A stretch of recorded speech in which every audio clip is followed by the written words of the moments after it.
ಹುಲ್ಲಿನಿಂದ ಆವೃತವಾದ ಬಿಸಿ ರೋಡಿನ ಕೈಕಂಬದಲ್ಲಿರುವ ಖಾಸಗಿ ಖಾಲಿ ಜಾಗವೊಂದರಲ್ಲಿ ಆಕಸ್ಮಿಕ ಅಗ್ನಿ ಅವಘಡ ಸಂಭವಿಸಿದ್ದು ಸಮೀಪದ ಸಂಚಯಗಿರಿಯವರೆಗೂ ಹಬ್ಬಿದೆ. ಹುಲ್ಲು ತುಂಬಿದ್ದ ಜಾಗದಲ್ಲಿ ಬೆಂಕಿ ಕಾಣಿಸಿಕೊಂಡಿದ್ದು ಹೇಗೆ ಎಂಬ ಕುರಿತು ಕಾರಣ ಇನ್ನಷ್ಟು ತಿಳಿದು ಬರಬೇಕಾಗಿದೆ.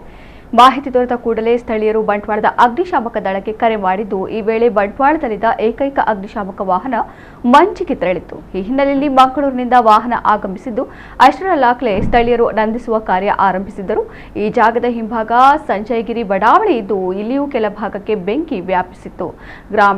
ಗ್ರಾಮ ಆಡಳಿತಾಧಿಕಾರಿ ಯಶ್ವಿತಾ, ಸಿಬ್ಬಂದಿ ಸದಾಶಿವ ಕೈಕಂಬ ಸ್ಥಳಕ್ಕೆ ಆಗಮಿಸಿ ಪರಿಶೀಲನೆ ನಡೆಸಿದ್ದಾರೆ. ಸ್ಥಳೀಯರಾದ ಸಮದ್ ಕೈಕಂಬ ಮತ್ತಿತರರು, ಸಂಚಯಗಿರಿ ನಾಗರಿಕ ಕ್ರಿಯಾ ಸಮಿತಿ ಅಧ್ಯಕ್ಷ ಸುರೇಶ್ ಕುಲಾಲ್ ಮೊದಲಾದವರು ಆಗಮಿಸಿ ಬೆಂಕಿ ನಂದಿಸುವಲ್ಲಿ ಸಹಕರಿಸಿದರು. ಜಾಗ ಖರೀದಿಸಿ ಖಾಲಿ ಬಿಟ್ಟು ಬಿಡುವವರು ಸ್ಥಳೀಯರಿಗೆ ತೊಂದರೆ ಆಗದಂತೆ ನೋಡಿಕೊಳ್ಳಬೇಕು. ಅಗ್ನಿ ಆಕಸ್ಮಿಕದಂತಹ ಸಂದರ್ಭ ಸ್ಥಳೀಯರು ಹರಸಾಹಸ ಪಡಬೇಕಾಗುತ್ತೆ. ಈ ಕುರಿತು ಆಡಳಿತ ಕ್ರಮ ಕೈಗೊಳ್ಳಬೇಕು ಎಂದು ಸ್ಥಳೀಯರು ಈ ಸಂದರ್ಭ ಒತ್ತಾಯಿಸಿದ್ದಾರೆ.